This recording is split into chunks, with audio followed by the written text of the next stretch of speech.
My name is Madeline Carter. I'm 33 years old, a creative director living in New York City. But I was born and raised in the wide, dusty fields of Missouri, where Christmas meant warmth, family, and my mother's homemade cinnamon rolls.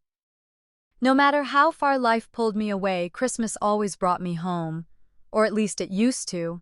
Last year, I drove 900 miles from Manhattan to Austin, Texas, through one of the worst December storms in decades, just to make it home in time for Christmas Eve. I could have flown, sure, but flights were expensive, and honestly, I thought the drive would give me time to decompress, to think, to hope. I arrived just after 10 p.m., bone-tired, my SUV coated in salt and sleet. Their house, my mother and her new husband Frank's estate, was lit up like a Hallmark movie set. Perfect white lights, reindeer on the lawn, wreaths bigger than car tires. A valet took the cars of guests dressed like they were heading to a gala. I wasn't told there'd be a party. Still, I walked up the steps, arms full, gifts I'd handpicked with care and savings, a designer scarf for Mom, a rare scotch for Frank, and a limited edition pedal for my brother Jacob. When I rang the bell, I actually smiled. For one naive second, I thought maybe this was the year it would all feel okay again. And then the door opened. My mother, Clarissa Carter, now Clarissa Montgomery, stood there in a designer gown, martini in hand. Her eyes met mine wide for a second, then cold. "Madeline," she began, then glanced behind her at the crowd inside. "I'm sorry," she said, her voice smooth and practiced. "You must have the wrong house." She shut the door in my face. I stood there, frozen in every sense of the word, snow collecting on the gifts in my arms, realizing I hadn't just been forgotten. I'd been replaced. I didn't always feel like a stranger on my mother's porch. There was a time, long before pearls and private gates, when Christmas meant mismatched pajamas, Dad's off-key singing, and hot chocolate that burned your tongue because Jacob always insisted on adding too many marshmallows. We grew up on a 40-acre farm just outside Lebanon, Missouri, a quiet place surrounded by rolling fields where the hum of cicadas was louder than the nearest highway. My dad, Charles Carter, was a fourth-generation farmer. Stubborn as a mule, loyal to a fault, and the kind of man who fixed everything with duct tape and a prayer. Mom, Clarissa back then, was different. Lighter. She sold baked goods at the local farmer's market and managed the books for Dad's grain business. She used to wear her hair in braids and sing Patsy Cline while kneading bread. She smelled like cinnamon and sweat and sunlight. And when she smiled, it was real. It reached all the way to her eyes. We didn't have much, hand-me-down clothes, off-brand cereal, one TV in the whole house, but it never felt like less. Jacob and I shared a bedroom until I was 12, our bunk beds covered in comic books and crayon graffiti. We built blanket forts in the living room and turned hay bales into obstacle courses out back. Life was simple, loud, messy, but good. I remember the day Dad built us a tire swing. He'd stayed up late fixing the combine and still got up before dawn to surprise us. He hung it from the old oak tree behind the barn, tied with yellow rope so thick it could have towed a truck. We took turns swinging so high our feet kicked the clouds, or at least that's how it felt. Mom watched from the porch that day, coffee in hand, laughter in her eyes. That's the snapshot I've kept in my mind all these years. That day, that look, that version of her. But something shifted when I turned 10. It started small. Arguments behind closed doors. Tense silences during dinner. Dad coming home later, Mom staying quiet longer. Jacob and I would whisper at night, piecing together what we didn't understand. I remember holding my breath when the front door slammed, waiting to see who left and who stayed. Then one morning, Mom sat us down at the kitchen table. The sun hadn't even risen, but she was already dressed, makeup on, face calm, too calm. "Your father's moving out," she said, stirring her coffee like she was reading the weather report. "He'll still visit on weekends." I was 11. Jacob was 9. He burst into tears. I just stared at the toaster until it popped. The smell of burnt bread is something I still associate with that moment. Something perfectly normal, trying to pretend like everything hadn't just fallen apart. Dad moved into a small rental trailer a few towns over. At first he kept his promise, visits every weekend, trips to the movies, handwritten notes in our lunchboxes. But distance is a tricky thing, not just in miles but in meaning. Calls got shorter, visits got missed. Eventually he stopped writing. Jacob took it the hardest. He was the kind of kid who built Lego castles just to protect imaginary families inside them. Losing Dad broke something in him. He stopped talking for weeks. Wouldn't eat unless I did. Wouldn't go to school unless I walked him to the bus stop. And Mom, she changed too. Not all at once, but gradually. Like erosion. At first it was practical. No more homemade bread. Fewer farmers' markets. She started working evenings at the local pharmacy. Her braids disappeared. Her laugh became less frequent. Then came the comparisons. You know, the McNeils bought a new SUV. Must be nice, she'd mutter while folding laundry. Or, Carly's mom has a cleaning lady now. Imagine that. Not everyone has to scrub their own floors. I didn't recognize it then, but looking back, it was like watching someone prepare for a life they didn't yet have, but desperately wanted. The turning point came 2 years later. His name was Frank Montgomery. He came into the pharmacy wearing a tailored suit, driving a truck that probably cost more than our entire house. He smelled like aftershave and ambition. Mom's eyes lit up when she spoke to him. She started wearing makeup again, changed her hairstyle, bought a new dress.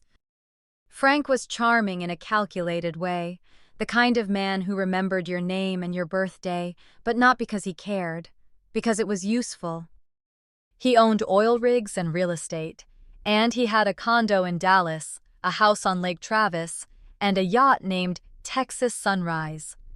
When Mom announced they were getting married, she asked us one simple question. Don't you want me to be happy? What do you say to that when you're 13? Of course we did. But her happiness came with a price. Frank moved us into a gated neighborhood in Austin. I went from public school to a prep academy full of kids who wore vineyard vines and summered in the Hamptons.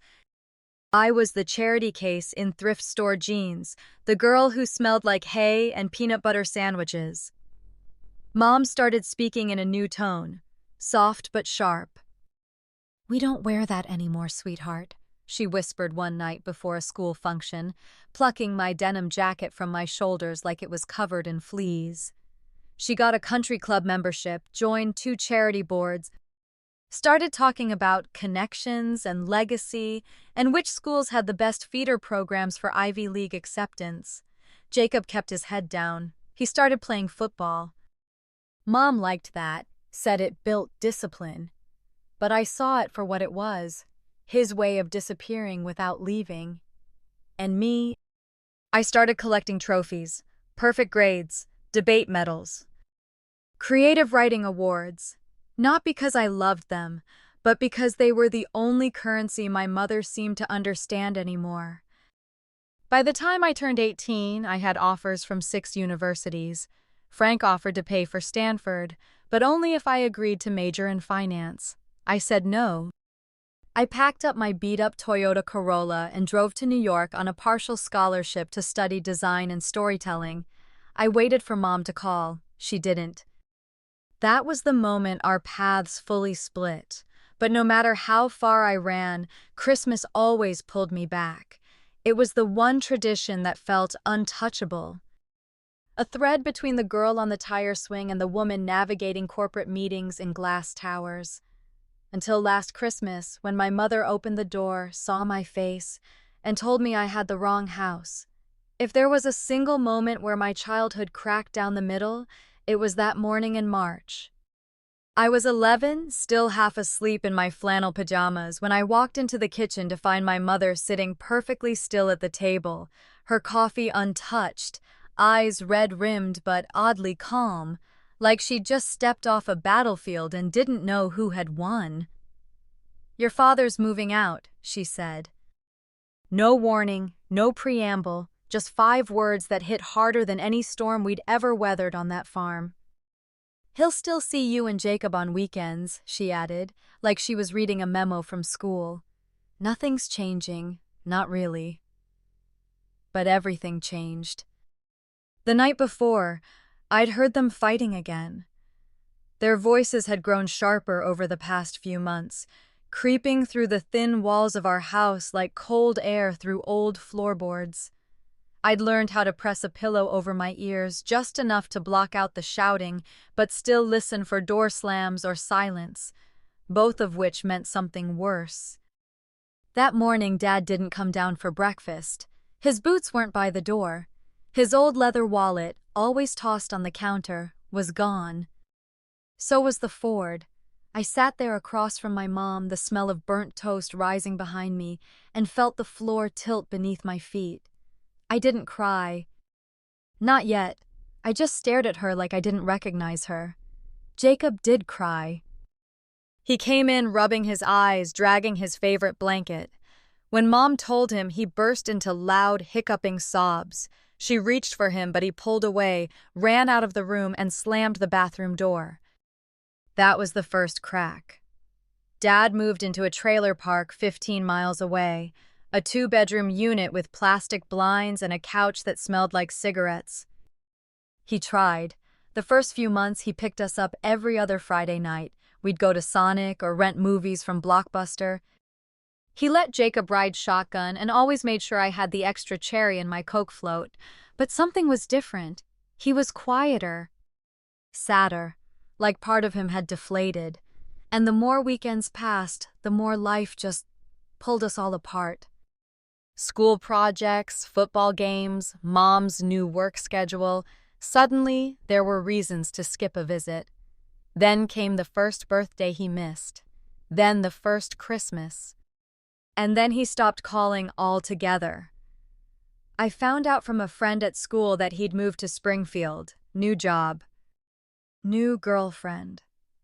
I remember standing by the lockers, trying not to let my face crack, nodding like I already knew. Jacob never asked about him after that. Not once. Mom, meanwhile, transformed into someone I barely recognized.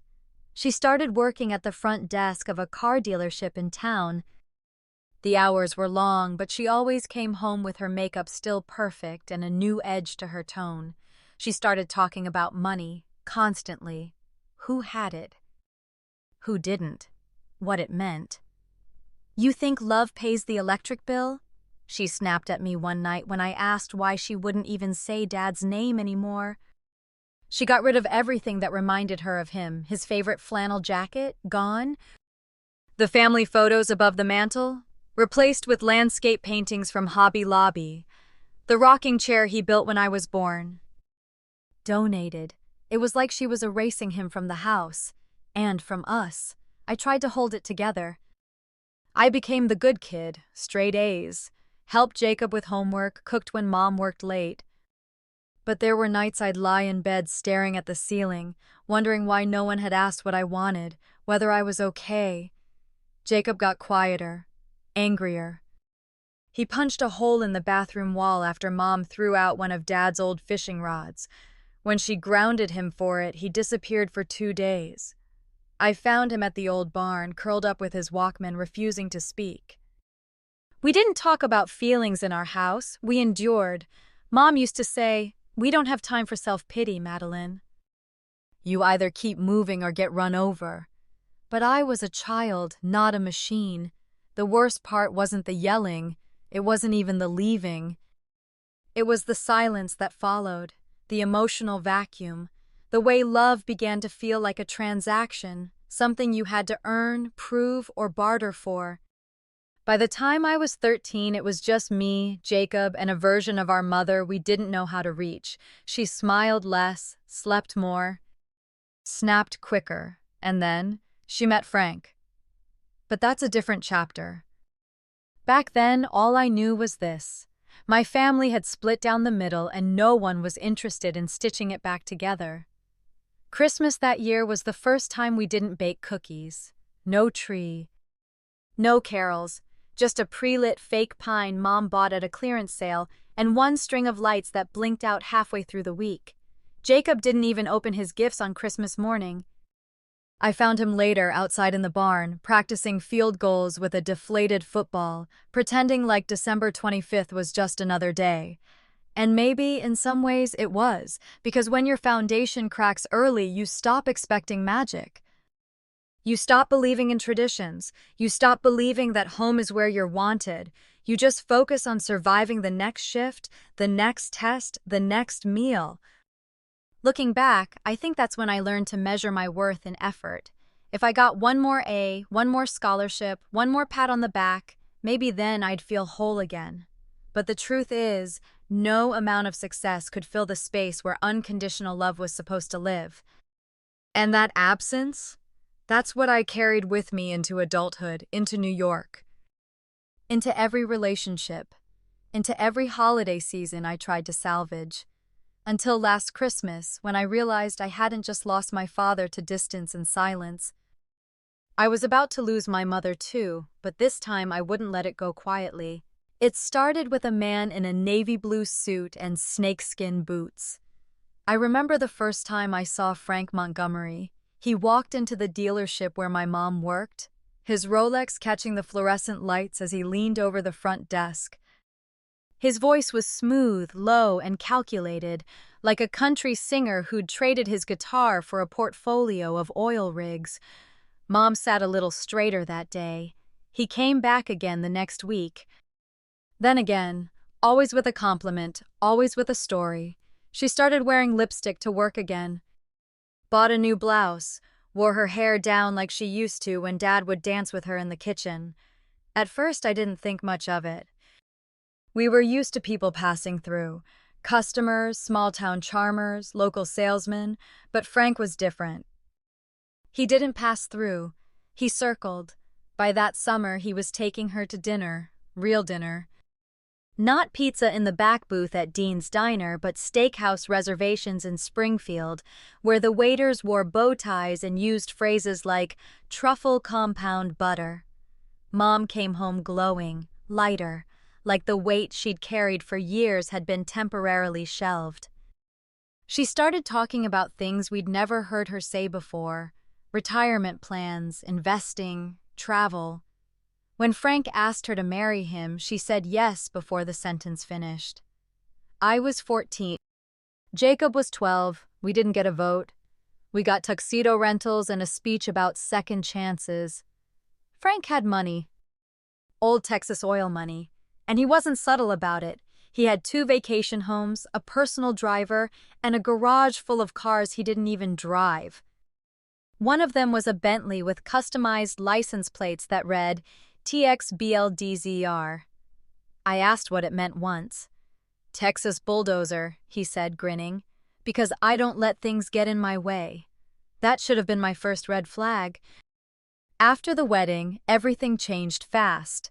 Within a month, we'd moved from Missouri to Austin, specifically a gated community in Westlake Hills. The kind of place where the average square footage was obscene and every lawn was surgically manicured by teams of landscapers named with LLCs. Our new house had 7 bathrooms. 7.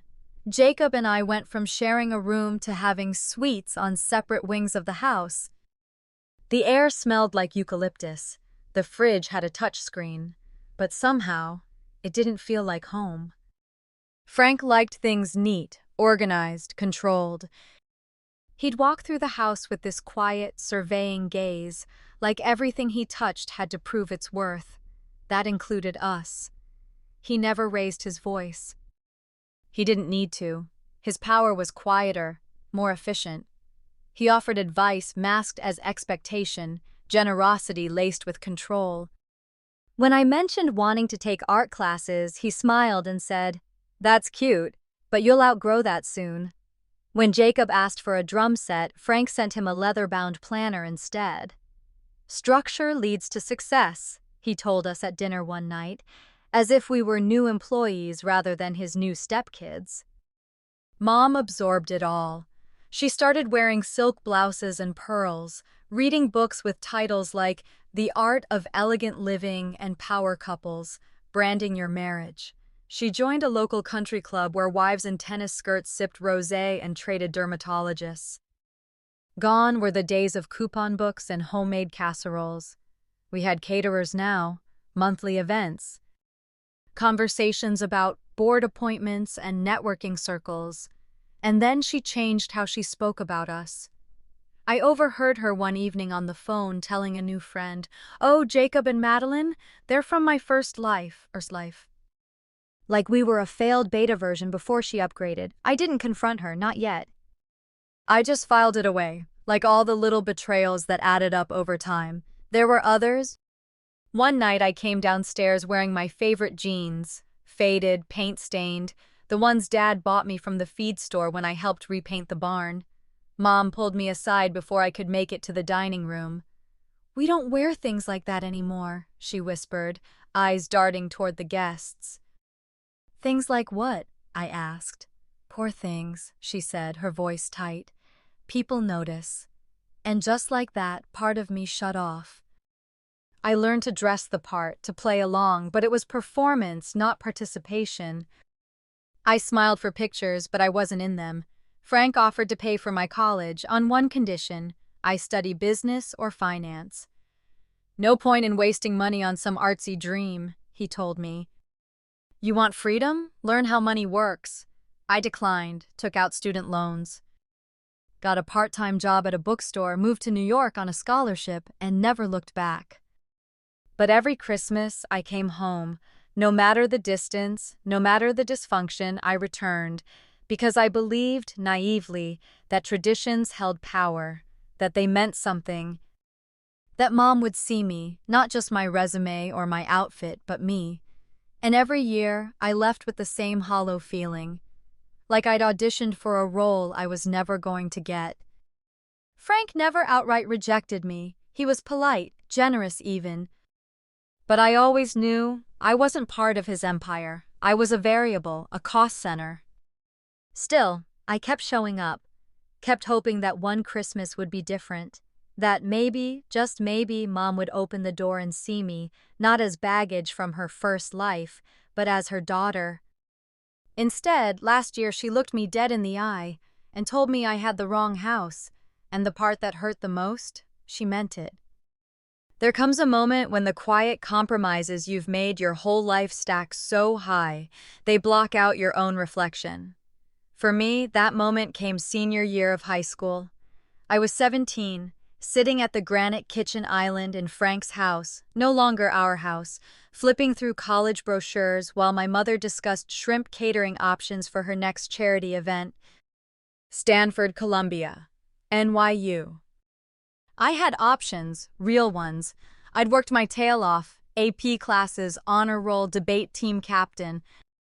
I wasn't just trying to escape, I was building my launch pad. That afternoon, Frank walked in from the golf course, still wearing his Oakleys. He set down his iced tea, looked over my shoulder and said, "You should apply to Wharton." "Business school?" I asked, keeping my tone even. "Of course, or Rice. Somewhere that teaches you how to make money. You've got potential, Madeline, but potential needs direction, discipline." Then he added it so casually I almost missed it. "If you go the smart route, finance, maybe economics, I'll pay for everything. Or tuition, room, board. Internships, you'll never owe a dime." My heart pounded in my ears, and in that instant I knew the offer wasn't a gift. It was a leash, a golden diamond-studded leash wrapped in the illusion of generosity. But make no mistake, it came with a collar. I closed the brochure slowly. "Thanks," I said, "but I've already chosen." His brows lifted. "Oh?" "Communications and creative writing," I said. "Northwestern. I got a partial scholarship." He didn't say anything. Just sipped his tea, cold and calculating. Mom was less subtle. "You're throwing away your future," she snapped that night, her voice trembling, not with concern but with fear. "Of what?" I asked. "Of me not needing you?" Of you failing, she hissed. Of you waking up broke and bitter because you thought passion was enough. I didn't answer, I just packed. That summer, I loaded everything I owned into the back of a used 2003 Toyota Corolla Jacob and I had saved up to buy. It had a cracked windshield and no AC, but it was mine. And it ran. The morning I left, Mom stood at the edge of the circular driveway in her silk robe, arms crossed like she was bracing for a storm. She didn't hug me. She didn't say goodbye. Just this. Don't come running back when it gets hard. I wanted to scream that it had always been hard, that I'd been running toward something, not away, but I didn't. I just rolled up the window, turned up the static-filled radio, and drove east. New York felt like another planet. My apartment was the size of our pantry back home. My first night, I ate instant ramen on the floor because my one folding chair broke. My feet blistered from walking to work because I couldn't afford subway fare that week. But I was free. Every part-time shift, every 3 a.m. paper, every sleepless night, it was mine. My debt, my choices, my life. I worked at a bookstore during the day and interned at a marketing firm at night. I learned to make $20 stretch like magic. I learned how to negotiate, how to pitch ideas, how to trust my voice. Most of all, I learned who I was when no one was watching. There were days I missed home. Not the house, not the silence, but the ghost of something simpler. I missed Jacob's laugh, Dad's smell of engine oil, Mom's cinnamon rolls from a lifetime ago, but every time I thought of picking up the phone, I remembered her words. Don't come running back when it gets hard, so I didn't. Instead, I built a life. By 26, I'd landed a full-time role as a copywriter. By 28, I was leading creative campaigns for global brands. I got promoted. Moved into a real apartment with a dishwasher and a fire escape big enough for 2 chairs. I paid off my loans 5 years ahead of schedule. The day I made that final payment, I took myself to dinner. Alone. Candlelight, glass of wine, steak. I didn't have to split with anyone. I toasted to the girl in the Corolla, to ramen nights, to every slammed door that taught me how to open my own. Meanwhile, Mom sent postcards on holidays. Not calls, not visits. Postcards. Generic ones with glittery fonts and meaningless lines like "Hope you're thriving" or "Proud of you," as if I were a distant relative she barely remembered. The only time she ever picked up the phone to actually speak was after my company got profiled in Fast Company. The article praised our storytelling campaigns and how I'd redefined authenticity in brand narrative. She called that night. "You're in a magazine," she said. "No hello." "No, how are you?" "Yeah," I replied cautiously. "I am." "I told Frank you'd do well," she added. There it was again, that need to take credit for a life she hadn't built. I wanted to say, "You didn't raise this version of me. You didn't earn this headline." But instead, I just thanked her. Because somewhere deep down, I was still that kid on the porch, swinging in the tire swing, hoping she'd be proud, still trying. Even when the love came with conditions, even when the support had strings, that's what made the Christmas rejection hit harder than any of the others. Because after everything I'd survived, on my own terms, I still believed, foolishly, that this time would be different. That success would buy me a seat at her table, that effort could overwrite history. I was wrong. That drive from New York to Texas last year wasn't just about Christmas. It was about one last shot at being let back in. What I got instead was a closed door, a martini smile, and 5 words that undid decades of effort. "You must have the wrong house." But maybe it was finally the right message. Maybe I'd been knocking on a door that was never meant to open. For all the years we drifted apart, there was one thing my mother and I never let go of. Christmas. No matter how distant we were, no matter how icy our conversations or performative our check-ins, we always found our way to the dinner table on December 24th. It was sacred, unspoken. A truce wrapped in twinkle lights and overcooked ham. When I moved to New York, I missed birthdays. I skipped Easter once, but never Christmas Eve, and Mom never let me forget it. "This family keeps one tradition," she'd say with a touch of forced nostalgia. "We show up for Christmas Eve." So I did. Every year, even when the house grew bigger and my place in it grew smaller, even when I sat alone in a corner while Frank's business partners talked oil prices and Mom floated around in heels, hosting like a senator's wife, even when Jacob slipped in late and left early, and the only real warmth came from the fireplace, not the people, still, I came. Because deep down, I believed that showing up mattered. That even if I didn't fit into her world anymore, tradition would keep the door open. But last year was different. There was no call, no invitation, no, "What time are you arriving?" or "Should we open presents before or after dinner?" There wasn't even a group text thread, just silence. I told myself it was probably a mistake, that she'd forgotten in the chaos of party planning, that maybe, just maybe, she was finally letting go of the performance and planning something simpler. So I called Jacob. "Have you heard anything?" He hesitated. "She's hosting," he finally said. "It's kind of a big deal this year. Frank's clients, the oil guys from Houston." I laughed, but it caught in my throat. "You mean the usual crowd?" "Not really, more formal this time, catered, black tie." "She didn't tell you?" No, she didn't." There was a pause. He lowered his voice. "Just be prepared, okay? For how things might feel." That should have been my sign. Instead, I packed my car like always. I wrapped gifts with care, gifts I couldn't really afford but bought anyway. A Burberry scarf for Mom, a bottle of aged Highland Scotch for Frank, a limited edition pedal board for Jacob. He'd been talking about it all year. I even wore the dress Mom complimented last Christmas. Simple green velvet, nothing flashy. I left New York on December 22nd, the morning sky still bruised with dawn. A storm was rolling across the Midwest, but I didn't care. I'd driven through worse. I had playlists, coffee, and the belief that this year might be different. By the time I crossed into Texas, the snow had thickened into near whiteout conditions. Wipers struggled to keep up. My GPS kept rerouting due to road closures. I gripped the wheel until my knuckles ached, but I kept going. Because the little girl in me still hoped that showing up would mean something, that arriving on Christmas Eve like I always had might finally be enough. When I finally pulled into their gated community, it was nearly 10 p.m.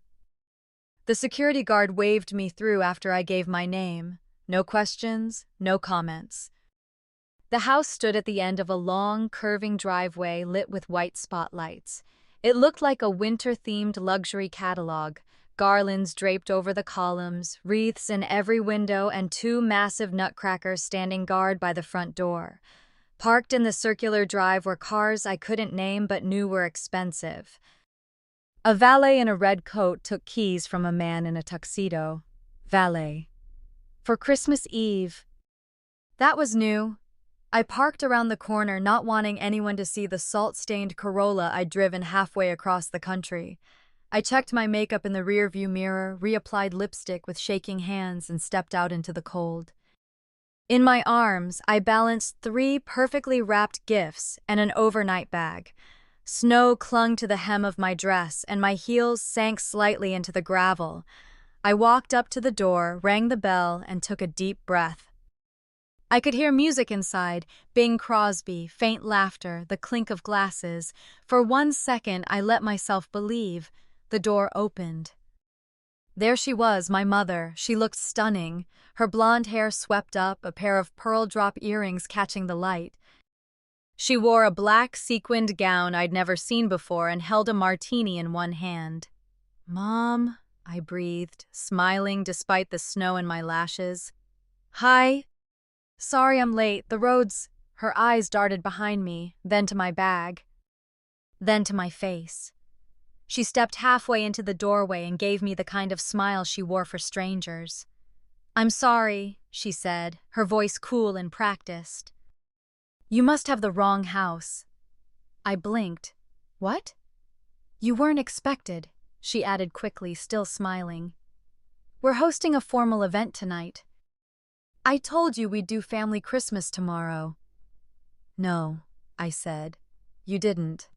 I searched her face for some crack in the mask, some sign that this was a joke, a momentary lapse. She didn't flinch. I'm sorry, she repeated, and then she shut the door. Not a slam, not aggressive, just final. I stood there, arms full of gifts, heart full of something I couldn't name. Cold air crept under my collar. My breath came out in fogged disbelief.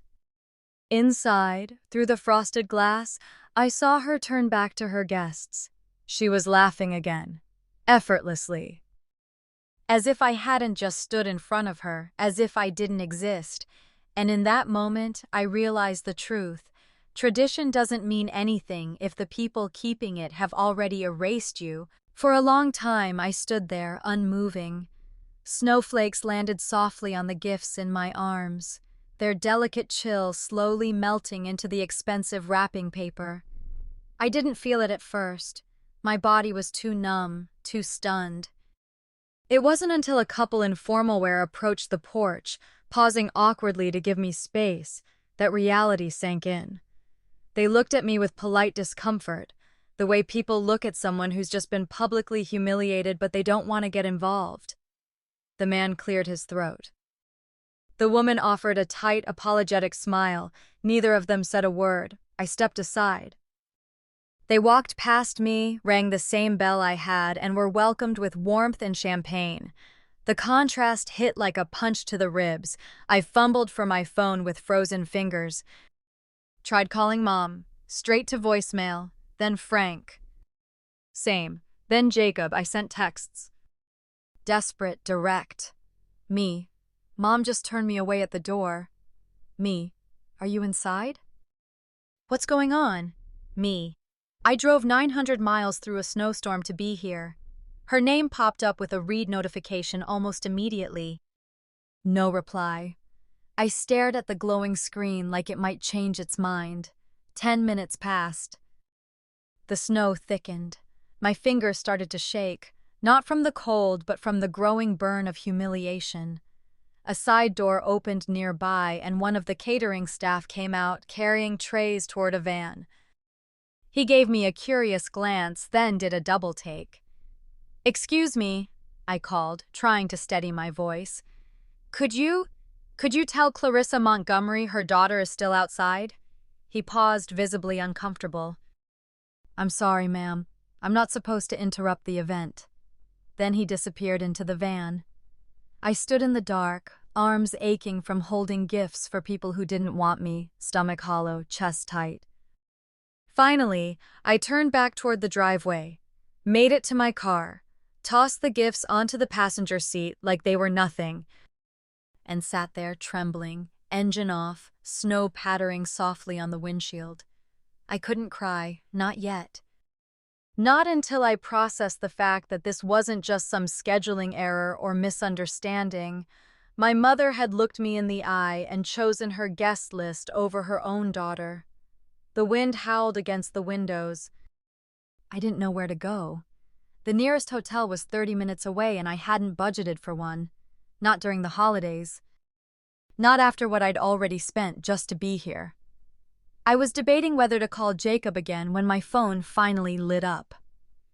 Incoming call. Jacob. I answered on the first ring. Where are you? He asked, his voice tight. Driving in circles, I said, because our mother just pretended not to know me. She did what? She opened the door, told me I had the wrong house, then shut it like I was a solicitor selling Bibles. Silence. I'm not there, he said quietly. I was going to come later after the party. I didn't know she told you to come tonight. She didn't, I snapped. Because she didn't tell me anything, just silence, like I wasn't invited at all. I'm so sorry, Mads. This isn't right. I need somewhere to go, I said, shame rising like bile. I'm not spending the night in a damn parking lot. Waffle House off I-35, you know the one. Yeah. I'm 20 minutes out. I'll meet you there. The booth at Waffle House was cracked vinyl. The fluorescent lights buzzed. A Christmas wreath hung crookedly near the register. It was the most comfort I'd felt all day. Jacob arrived just as I drained my second cup of coffee. He looked older than I remembered, tired. But when he hugged me, I didn't feel forgotten anymore. I can't believe she did that, he whispered. Actually, no, I can. He slid into the booth across from me. What happened to her? I asked, my voice barely audible. Jacob exhaled deeply, running a hand through his hair. It's not just you, he said. Things have been shifting for a while now, subtly, then not so subtly. He pulled out his phone. There's something I need to show you, but you need to promise you won't scream.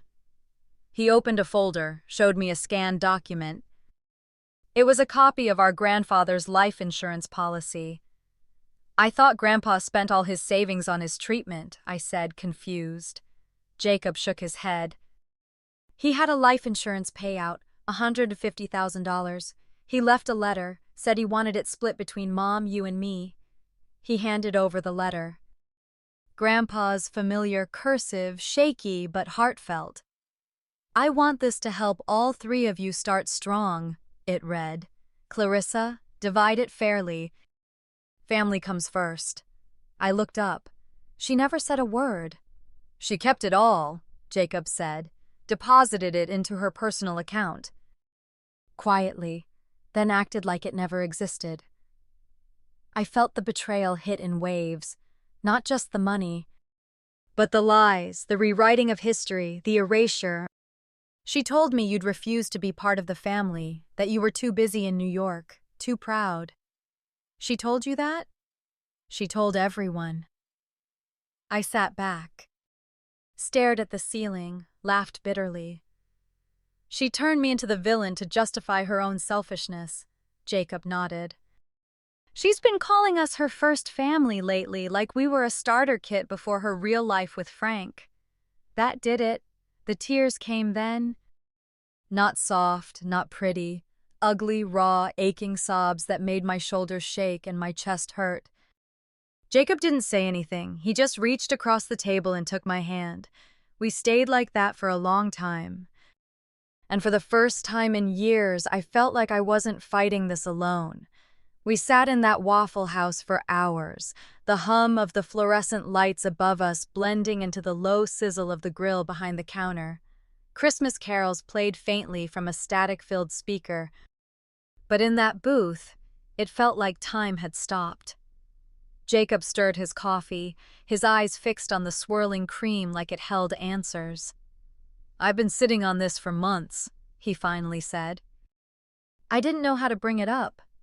You mean the inheritance? I asked, my voice still raw from crying. That, and everything else. He pulled out a folder from his backpack, worn at the corners. Inside were printed copies of documents, the life insurance policy, bank statements, even a letter from our grandfather, Grandpa Carl, in his shaky, unmistakable handwriting. I found this when I was helping Mom clean out Grandpa's old desk, Jacob said. She didn't know I saw it. I scanned the letter again, slowly this time. Grandpa's words were direct but heartfelt. This money is for all three of you. Clarissa, you'll know what's fair. Use it to give them a strong start. She told me there wasn't anything left, I whispered. She looked me in the eyes and said his medical bills ate up everything. Jacob nodded grimly. She told me the same thing at first, but then I found the bank deposit, the full $150,000 transferred into her private account 2 days after the funeral. I felt my throat tighten. She didn't even give us a chance to grieve, I said. She was already cashing in. Jacob didn't argue. Instead, he slid his phone across the table. She sent me this a few weeks later. It was a text, from Mom, short. Almost clinical. Don't worry about Carl's money, I'll handle it when the time is right. The time had never come. I stared at the screen, my hands shaking. She kept it all, and now she's throwing cocktail parties for oil tycoons while pretending I don't exist. Jacob looked me in the eyes. And telling people you abandoned her, that you chose money and status over family, that you stopped calling. I call every damn Sunday, I snapped. I know. I send her cards, flowers, I've flown home. I drove here through a snowstorm. I know, he repeated, but her new circle doesn't, and she's been rewriting the story. I leaned back in the booth, letting that sink in. She's protecting her narrative, I muttered. The struggling single mother who raised two ungrateful kids who turned their backs on her, while she built a perfect second life with a successful husband. Jacob nodded. She even took down the old photos. At the new house, there's not a single picture of Dad, or of us. Not from before Frank. My stomach turned. Like we never existed. He exhaled. I think she sees it that way. Silence fell between us. Not the awkward kind, but the kind that settles when both people know a storm is coming and neither of them wants to say it out loud yet. Then Jacob spoke again. She's planning something big tomorrow. Christmas dinner with all of Frank's partners, their wives, political folks. It's the culmination of months of prep. And I'm not invited. She said you'd make things uncomfortable. My laugh came sharp and bitter. Because my presence ruins her fantasy. He didn't disagree. I thought maybe we should let it go, he said quietly. Just take the high road, but after tonight, no? This isn't just about being excluded, it's about being erased. I looked at the documents again. Grandpa's letter. The transfer receipt, the text. She doesn't just deserve to be confronted, I said. She deserves to be exposed. Jacob gave a small smile. I was hoping you'd say that. We started planning then, two weary siblings huddled in a greasy booth at midnight on Christmas Eve, plotting a showdown that would shatter the glass fortress our mother had built. I'd come too far, for too long, trying to earn love that came with fine print. This time, I wouldn't be polite. This time, I wouldn't knock. The next evening, I stood in front of a gilded mirror in Jacob's apartment, staring at my reflection like I was preparing for war. I wore the same green velvet dress, the one I'd traveled in, the one she rejected me in, only now it felt different, not desperate, not naive, armored.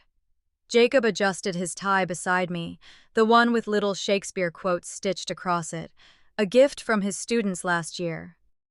You sure about this? He asked.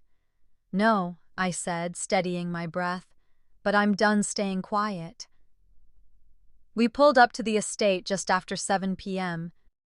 The driveway was more crowded than the night before, rows of black town cars lined up like soldiers.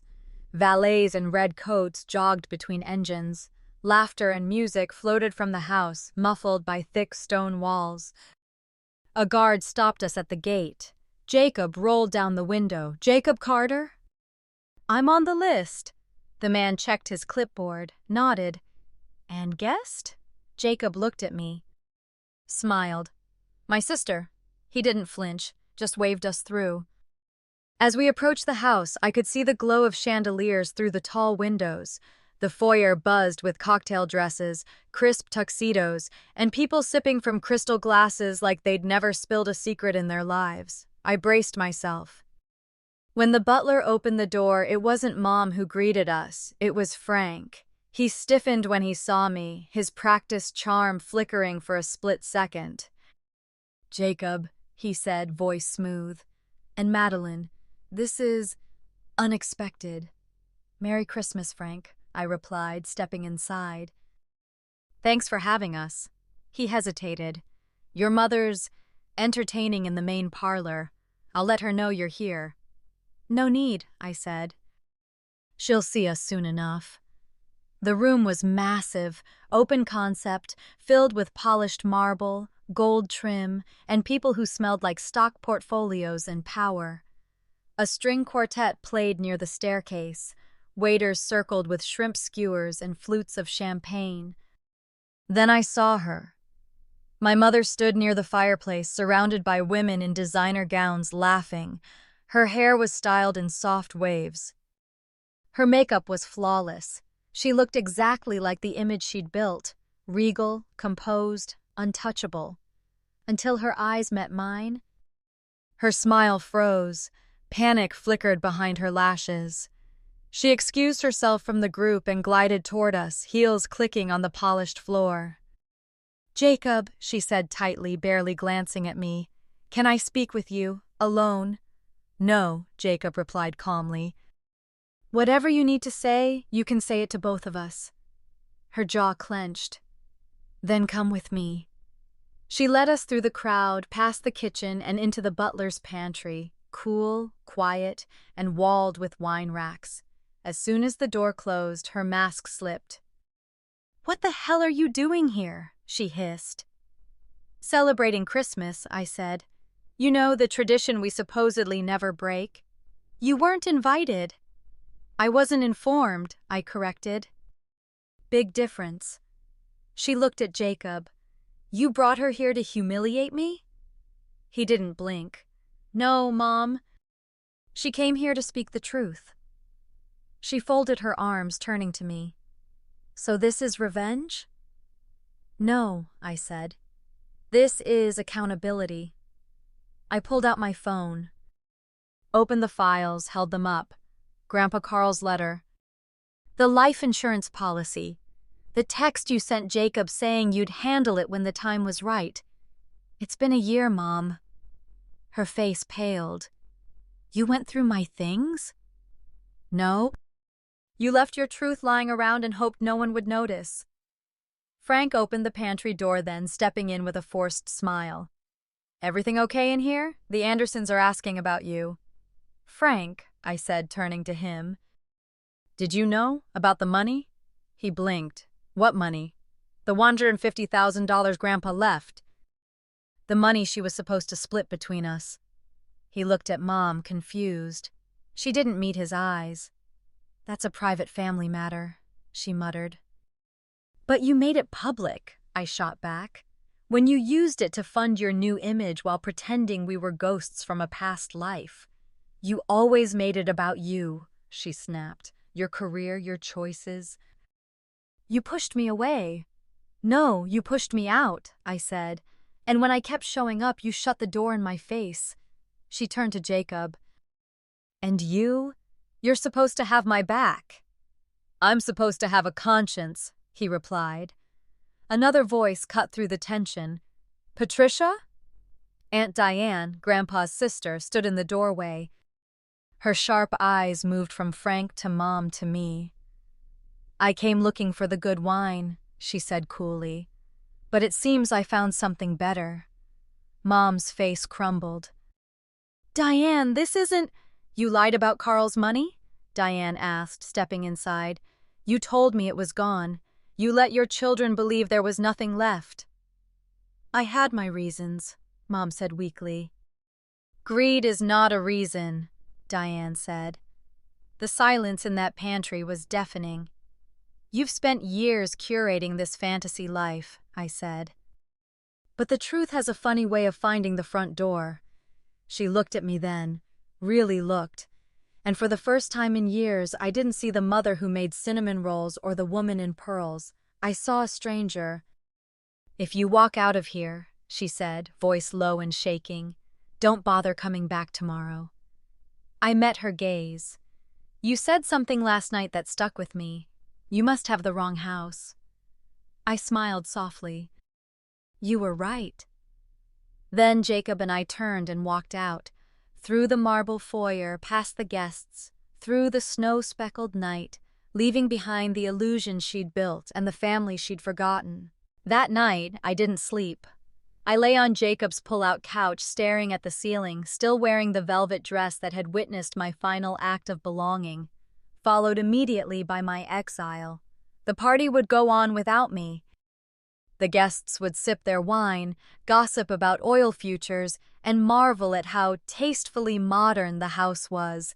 No one would mention the daughter who confronted her mother in the pantry, not directly, but whispers would start, and that was enough. By morning, something in me had hardened, not with bitterness, but with clarity. I didn't want revenge, I didn't want drama, I wanted the truth to matter. So I picked up the phone. "Martin Greenberg," came the familiar voice on the other end. My grandfather's lawyer. The same man who'd handled our family's legal messes since I was 10. "Martin, it's Madeline Carter," he chuckled warmly. "Good heavens." "Merry Christmas, young lady, you sound serious." "I am." I told him everything. Grandpa's letter, the bank deposit, the text Mom sent Jacob.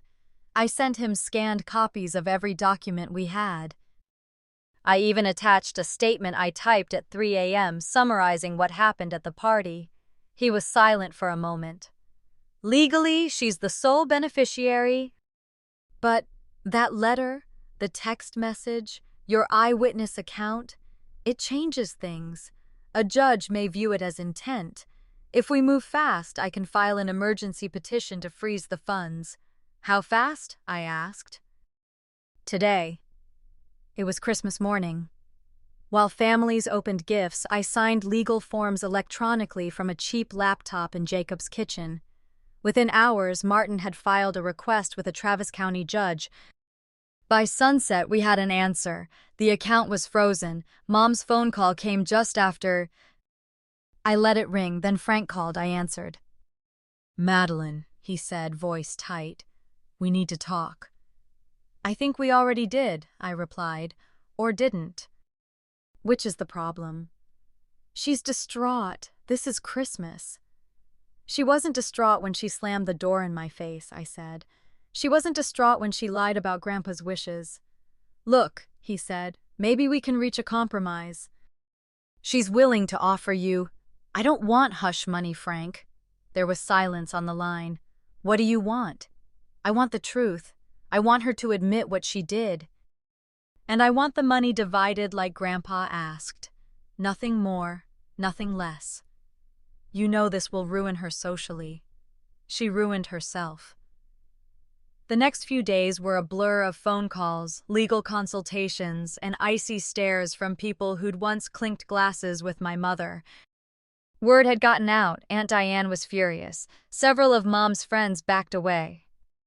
Her image, the carefully polished, curated version of herself, was cracking under pressure. By New Year's Eve, Martin called again. "She wants to settle," he said. 3 equal parts, quietly, no court. "She's not doing it out of remorse," I said. "No, but sometimes justice doesn't need purity, it just needs pressure." I sat with it. Thought about what I wanted, and then I made a decision. When the papers were finalized, my share of the inheritance came to just over $50,000. I didn't touch a cent. Instead, I contacted the Literacy Bridge Foundation, an organization Grandpa Carl supported for years. They fund reading programs in rural schools, including the one Jacob and I attended. I told them I wanted to start a scholarship fund. In his name. For kids from towns like ours who wanted to write, speak, create. I called it the Carl Carter Legacy Grant. Not because I needed to be noble, but because I wanted to turn something rotten into something that could grow. When Jacob found out, he cried. "Are you sure?" he asked. "You earned this." "No," I said, "he did. And it should go to someone who still believes the world hasn't shut the door on them yet." The day the money was transferred, I got a single text from Mom. "The check is sent. Do what you want." I'm done.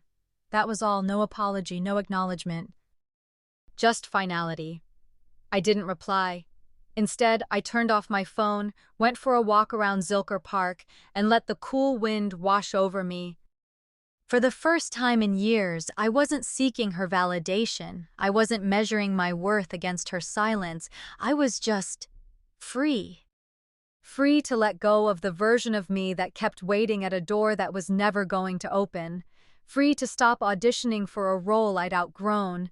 Free to define family, legacy, and love on my own terms. When the dust settled, silence arrived first. After the funds were divided, after the settlement was signed, after my name stopped trending on her little country club group chats, there were no more dramatic texts, no more calls from Frank, just quiet.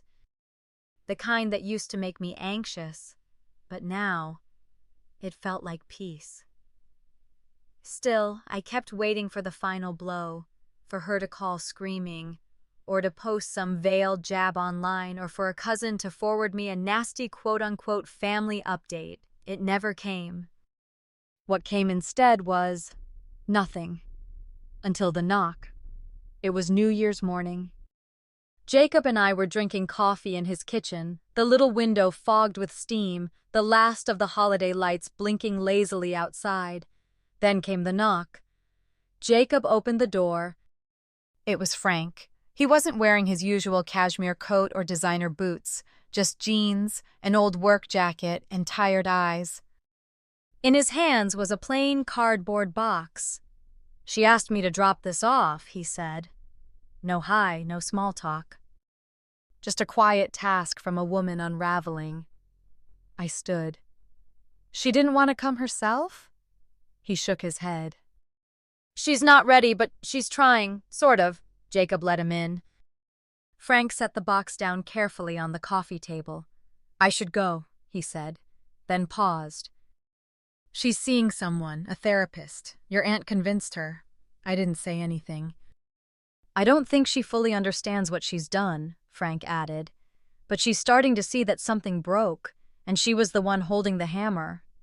He left before I could reply. I stared at the box. It wasn't taped, just folded shut. Inside were pieces of me. A stack of old-school photos, some wrinkled from years of being jammed into drawers. A gold ribbon from my first spelling bee. The music box Grandpa Carl gave me for my 5th birthday. The one Mom said got lost in a move. And at the very bottom, the necklace. The silver chain Grandpa gave me when I turned 16. The one I thought I'd never see again. I turned it over. The back was still engraved. "Maddie, your voice is your power." I closed the box. It wasn't an apology, it wasn't enough, but it was something. 3 days later, I received a letter, not an email, not a text.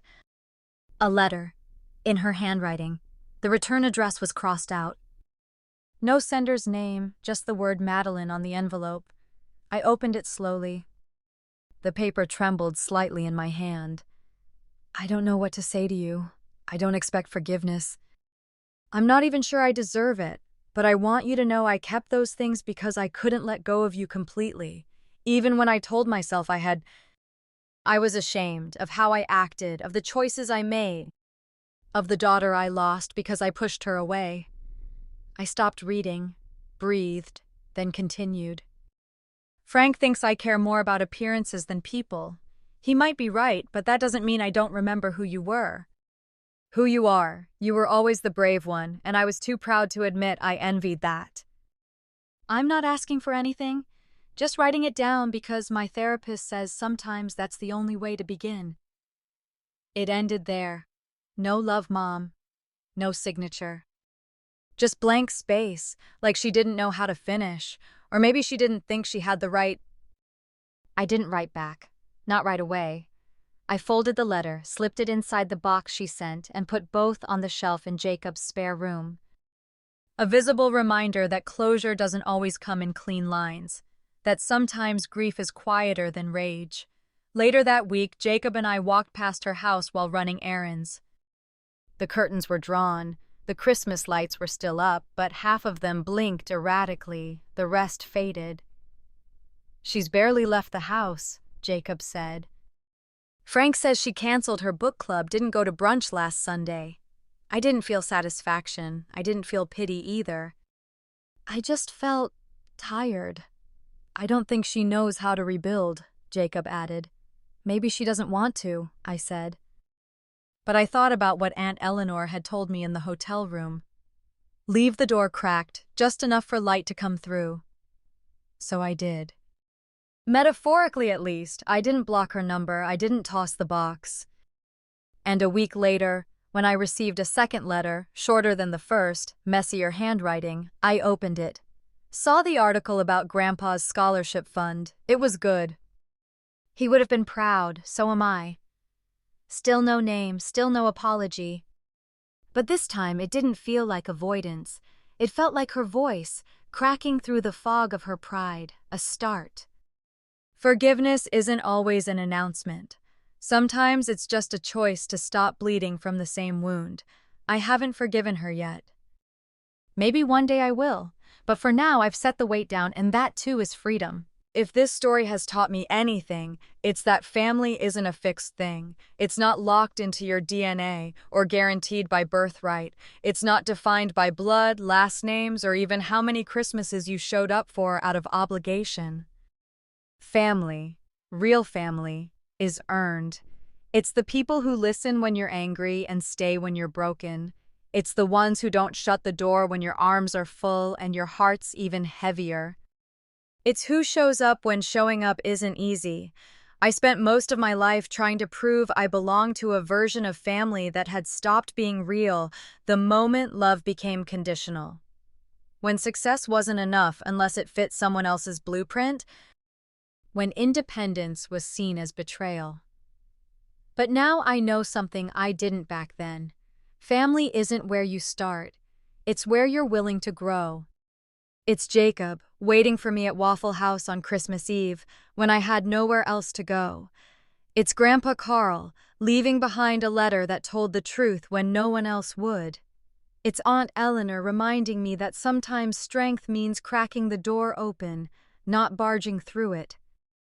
It's the version of myself who drove 900 miles through a blizzard, not to seek approval, but to give love one final chance before walking away for good.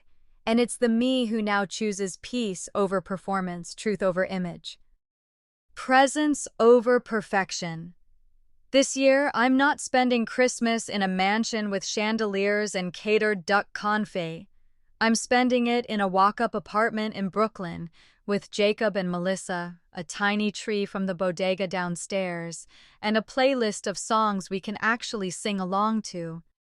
We'll burn the pie, forget to buy napkins, and laugh over takeout Chinese, and it will be perfect because it's real.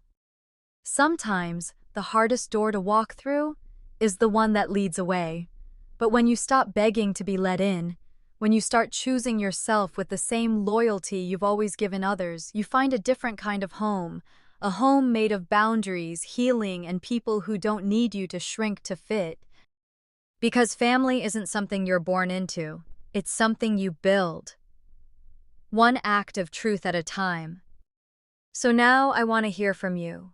What does family mean to you? Is it something you inherited or something you've chosen for yourself? Have you ever had to walk away from someone you love just to protect your peace? Share your story in the comments. I read every one, and if this resonated with you, don't forget to like, subscribe, and send it to someone who needs the reminder. You're not alone. And your worth was never up for debate. Thank you for listening. And wherever you are this holiday season, I hope you find the kind of family that keeps the door open. Not because they have to, but because they want to.